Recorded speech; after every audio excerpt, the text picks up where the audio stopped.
My hands trembled as I tightened my grip around her phone, my pulse pounding in my ears. Vanessa stood frozen, wrapped in a damp towel, her freshly showered skin glistening under the dim bedroom light. 4 years, I had loved this woman, trusted her with everything, built a life around the idea that we were inseparable. Now, the evidence of her betrayal glowed in my palm, undeniable and cruel. She swallowed hard, her lips parting as if scrambling for an excuse, but nothing came. The weight of my stare pinned her in place. Silence stretched between us, thick with the stench of lies. "Say something," I demanded, my voice raw. Vanessa's gaze flickered to the phone in my hand. Her breath hitched. It's not what you think." A bitter laugh escaped me. "Not what I think. Then what is it, Vanessa? Explain why your boss is texting you about last night. Explain why you've been sneaking around like some cheap—" I stopped myself, inhaling sharply to keep from lashing out. Tears pooled in her eyes. She stepped forward hesitantly, reaching for me, but I recoiled as if her touch carried the filth of her deception. "I made a mistake," she whispered, voice shaking. "Please, I love you."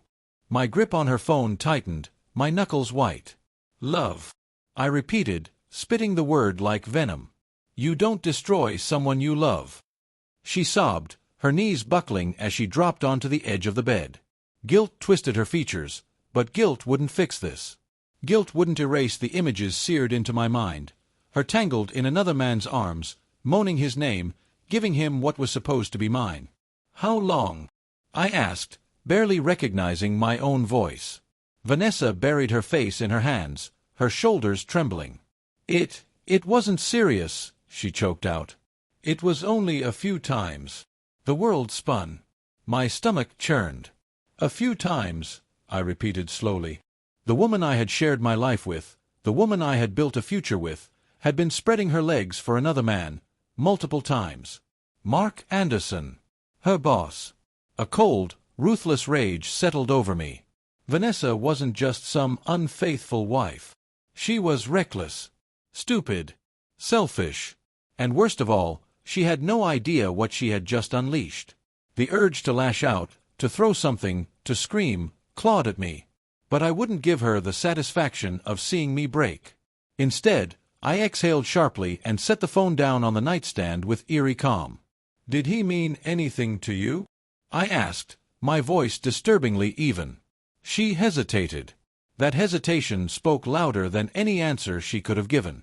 I nodded, my decision forming in an instant. "Pack your things." Her head snapped up, panic flashing across her tear-streaked face. "No. Please, we can fix this." Fix this? There was no fixing a heart riddled with betrayal. I said, "Pack your things," I repeated, each word laced with finality. "You're leaving tonight." Vanessa crawled toward me on her knees, gripping my hands with desperation. "Don't do this," she pleaded. "I'll quit my job. I'll cut him off. I'll do anything." I yanked my hands free, glaring down at her. "You already did everything, Vanessa. You made your choices." Sobs racked her body, her breath hitching between cries, but I remained unmoved. This wasn't pain, it was consequences. My mind raced, piecing together everything I would need to do next. I would call a lawyer first thing in the morning. Gather every shred of evidence. Ensure that when I walked away from this wreckage, I did so without losing anything more than I already had. Vanessa remained crumpled on the floor, sobbing into her hands. The woman I had once cherished was now just a stranger I wanted nothing to do with. As I turned to leave the room, she whispered one final plea. "Please, don't stop loving me." I paused at the doorway, my heart a hollow shell. I didn't need to answer. The silence said everything. The morning after Vanessa's confession, the house felt different, emptier, colder. Shadows stretched across the living room as sunlight peeked through the blinds, illuminating the evidence of a life that had crumbled overnight. Her suitcase sat by the door, packed hastily between sobs and desperate apologies that had fallen on deaf ears. She hadn't left yet. Instead, she lingered in the kitchen, gripping a cup of coffee she hadn't taken a sip from. Her red-rimmed eyes followed me as I entered, but I ignored her. The sight of her, once a source of comfort, now twisted my stomach. "I don't know where to go," she murmured. Not my problem. She had plenty of options. Mark Anderson, for starters. Let him deal with the mess he helped create. But even the thought of them together, the idea of her running into his arms, sent a fresh wave of disgust through me. I grabbed my keys from the counter, pocketing my phone. Figure it out. She flinched as if I had struck her. I deserve that. Deserve? She had no idea what she truly deserved. The silence between us was suffocating. Finally, she set her coffee down with a trembling hand. I never meant to hurt you. A humorless chuckle escaped me. You didn't think sneaking around with your boss would do that? Her face crumpled. I was stupid. I thought it was just sex. I snapped, rounding on her. My voice echoed off the walls, venomous and sharp. That's what you call throwing away everything we built. Tears spilled down her cheeks, but I didn't care. Crocodile tears. She hadn't shed them when she was tangled in another man's sheets. She reached out, fingertips grazing my wrist, but I pulled away. I love you, she whispered. I stepped back, putting distance between us. You loved the thrill, Vanessa. Not me. Her sob was strangled, raw. But I had nothing left to give her, not kindness, not forgiveness, not even pity. Without another word, I walked out the door. Divorce wasn't just an option, it was a necessity. I spent the next few days gathering evidence, meeting with lawyers, and ensuring Vanessa wouldn't walk away with a dime more than she deserved. Every text, every call log, every photo she had exchanged with Mark became ammunition. Word spread quickly through her office. At first, I wasn't sure how. Then I realized the answer: Mark's wife. The woman had reached out to me via email, her words dripping with restrained fury. Apparently, she had been oblivious to her husband's indiscretions until Vanessa's sudden departure raised questions. I didn't respond, but I knew she wouldn't let this go quietly. Vanessa's world was imploding faster than even I could have imagined. First, she was summoned to HR. Then, rumors swirled of Mark frantically trying to do damage control. It didn't take long before I heard the inevitable: Vanessa had been fired. Good. I should have felt satisfied watching her downfall, but it wasn't enough. She had destroyed my life. I wanted her to feel every ounce of the pain she had inflicted. I blocked her number, refused to acknowledge her emails, and ignored the few mutual friends who dared to ask if I was okay. Okay. The woman I had trusted above all else had torn my heart out. There was no okay after that. Then, days later, I got a call I never expected. A hospital number. I almost let it go to voicemail. Then, curiosity won. Mr. Carter? A voice asked when I answered. This is Dr. Patel from Westwood General. Your wife, Vanessa Carter, has been admitted. Ex-wife, I wanted to correct, but my chest tightened. What happened? There was a pause. She collapsed at home. Severe abdominal pain, fever, vomiting. Tests are still ongoing, but there's something you should know. Something in the doctor's tone made my stomach drop. What? She's tested positive for an STD. A serious one. Silence. Cold. Suffocating. My grip on the phone tightened as the room tilted slightly. What did you say? I finally managed. The doctor hesitated. I understand this may be difficult to hear, but she's contracted a disease that requires immediate treatment. We need to notify any recent partners for medical purposes. I nearly laughed at the absurdity. Don't worry, Doc, I said bitterly. I haven't touched her in weeks. The weight of his words pressed down on me long after the call ended. She hadn't just betrayed me, she had put my health at risk. Mark Anderson had given her more than just a promotion.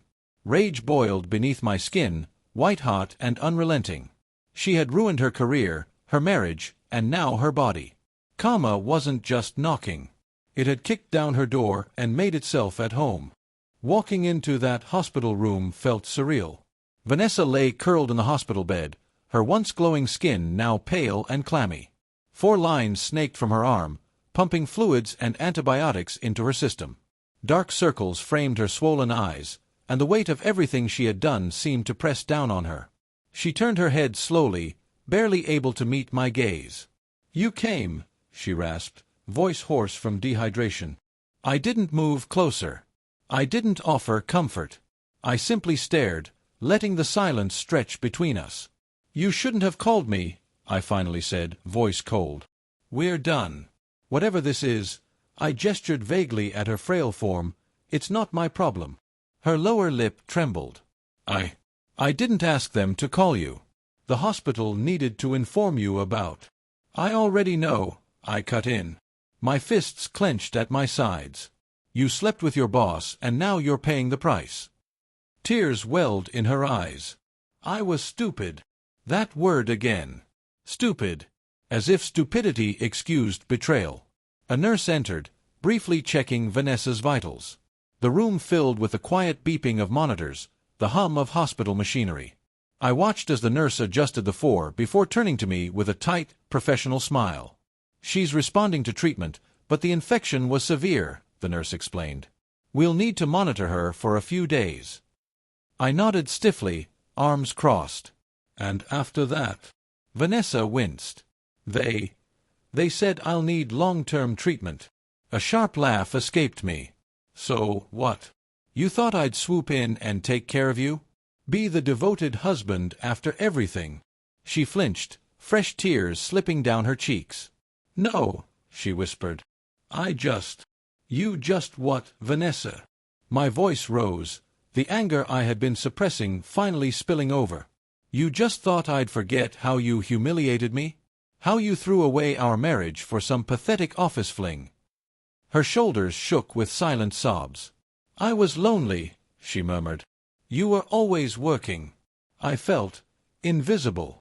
A bitter, hollow chuckle escaped me. So instead of talking to me, you spread your legs for your boss? She covered her face with trembling hands. I regret it, she choked out. I shook my head, stepping closer so she could see the full weight of my fury. No, Vanessa. You don't regret cheating. You regret getting caught. You regret the consequences. Her body curled inward, small and fragile beneath the hospital sheets. For the first time, she truly looked broken. But I didn't feel pity. I felt nothing but cold satisfaction. I turned to leave. Please, she whimpered behind me. Don't walk away. My grip tightened around the door handle. I walked away the moment you betrayed me, I said without turning back. This is just me making it official. And then I was gone. Vanessa's cries faded as I stepped out of the hospital room, leaving behind the woman who had shattered everything we once had. I didn't glance back. There was nothing left between us. No love, no loyalty, no reason to stay. She had made her choices, and now she was drowning in the wreckage. As I walked through the sterile white halls, I felt lighter than I had in weeks. The pain of betrayal still lingered, but it no longer consumed me. I had spent too long letting her lies dictate my emotions, letting her infidelity poison my soul. Not anymore. Outside, the air was crisp, the cool wind cutting through my shirt. I took a deep breath, inhaling the scent of rain-soaked pavement. It was over. Finally, completely over. My phone buzzed. I pulled it from my pocket, expecting another ignored call from Vanessa. But it wasn't her. Unknown number. Call me when you get this. It's about Mark Anderson. I frowned, my pulse quickening. What now? Curiosity won over exhaustion. I hit the call button, pressing the phone to my ear. The line clicked almost immediately. This is Rachel Anderson. My breath hitched. Mark's wife. I know about everything, she continued, her voice sharp and controlled. I know about Vanessa. I know about the affair. But that's not why I reached out. I stayed silent, waiting. She exhaled slowly. My husband has done this before. Many times. He preys on women in his company, uses his power to manipulate them. Vanessa wasn't his first. Rage flared in my chest. So he had made a habit of ruining marriages. He's careful, but not careful enough, Rachel said. I've gathered enough evidence to destroy him. Not just personally, legally. I leaned against my car, absorbing her words.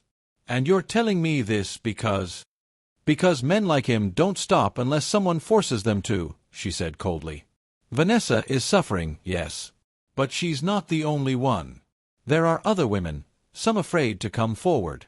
Others who don't even realize they were groomed. A slow realization settled in. This wasn't just about revenge. This was about justice. "What do you need from me?" I asked. Rachel hesitated, then her voice hardened. "Anything you have on him. Texts, calls, proof of their affair. Anything that exposes what he's done." I thought of Vanessa's phone, the messages I had scrolled through in horror. The explicit texts, the hotel receipts, the voice recordings she had carelessly saved. I still had everything. A smirk tugged at my lips.